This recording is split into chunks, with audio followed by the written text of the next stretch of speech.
Hello मेरी प्यारी सी YouTube family, welcome है मेरे न्यू ब्लॉग में। आई होप आपको यह ब्लॉग पसंद आएगा। इस ब्लॉग में मैं आपको बताना चाहता हूँ कि राजस्थान में आज भी छत का जो पटाव डाला जाता है वह पट्टी का पटाव होता है, और आरसीसी और लेंटर का कम ही डलवाते हैं, क्योंकि पट्टी की लाइफ ज़्यादा होती है और वह काफ़ी मजबूत भी होता है, क्योंकि उसमें जंग वगैरह का कोई ऐसा खतरा। इसलिए हम भी गए गाटर लेने और रेल की पटरी लेने। आप देखिए हम वहाँ पर कैसे पहुँचे, क्योंकि वहाँ इतनी गर्मी थी, हद से ज़्यादा, बहुत ज़्यादा गर्मी थी वहाँ। और वो हमें 14,000 की तो रेल की पटरी पड़ी और 8,000 रुपये की गाटर पड़ी।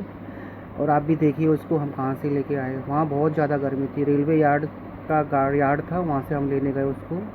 आप भी देखिए प्लीज़ दोस्तों। अगर चैनल पसंद आए तो चैनल को लाइक कीजिए, कमेंट कीजिए, सब्सक्राइब कीजिए दोस्तों। और देखिए हम कैसे वहाँ पर गए और हमें क्या क्या वहाँ पर देखा कि कैसे उसको काटते हैं, कैसे उनको निकालते हैं। और हमें जो साइज़ चाहिए था उन्होंने वो साइज़ हमारे लिए निकाल के दे दिया था। वो भैया भी काफ़ी अच्छे थे जिन्होंने ये निकाल के दिया, इसलिए आप भी देखिए। तो हम देखते हैं, अब हमारा शुरू होता है। भैया ने हमको वो साइज़ निकाल के दे दिया, फिर उन्होंने अपनी क्रेन से उस साइज़ को निकाला। अलग से 14 फुट की चाहिए थी हमें वो रेलवे का लेन, फिर उन्होंने निकाल के दिया। उन्होंने साइज़ निकाला, काटा, फिर उन्होंने फिर वो धीरे धीरे क्रेन से उठाया उसको। क्रेन से उठाने के बाद वहाँ पर हम लेने गए तो भैया ने उसको निकाल के हमारे को दिया, और फिर वो धीरे धीरे उनको वहाँ से हटा के उन्होंने उस रेल की पटरी को हटाने के बाद वो गैस कटिंग से उसको काटा वहाँ पे। हमारे साइज़ को, हमारी जो लाइन हमें जो चाहिए था वो साइज़ उन्होंने काट कर हमको दे दिया। फिर वो भैया बोल रहे आप थोड़ा पीछे हट जाओ, क्योंकि कभी कभी गिरने का, टूटने का डर रहता है इसका भी। तो उन्होंने हमको बोला, हम पीछे हट गए वहाँ से, और वो धीरे धीरे इसको काटते रहे। और मुश्किल से 10 मिनट में उन्होंने पूरा की पूरा रेलवे की पटरी जो हमें साइज़ चाहिए था वो बिल्कुल काट के हमको दे दिया था। फिर उन्होंने धीरे धीरे उन्होंने काट दिया उसको सब सारा साइज, और फिर पीछे हट गया था। बट बहुत ज़्यादा गर्मी थी, इतनी गर्मी थी वहाँ पर स्टील यार्ड में, बहुत ज़्यादा गर्मी थी। वो भैया तो इतनी गर्मी में भी काम कर रहे थे, धूप में भाई, बहुत ज़्यादा धूप थी वहाँ पे।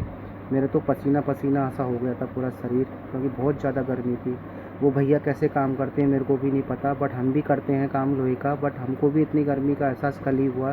फिर वो उस क्रेन को उन्होंने बुलाया, क्रेन से धीरे धीरे उन्होंने क्रेन को आगे पीछे किया, और जो हमें जो चाहिए था वो साइज़ हमारे धीरे क्रेन सारे के सारे।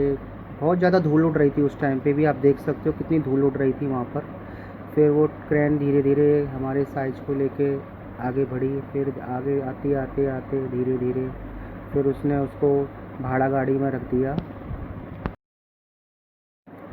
उसको भाड़ा गाड़ी में रख के भाई हम तो धीरे निकल लिए वहाँ से, और फिर सीधा वो जो उनको चाहिए थी वो अपने घर पर ले गए उसको।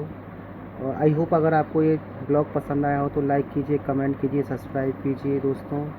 और बताइए मैंने कहाँ पर कुछ क्या कमी की है ब्लॉग में, और क्या और सुधार कर सकता हूँ दोस्तों।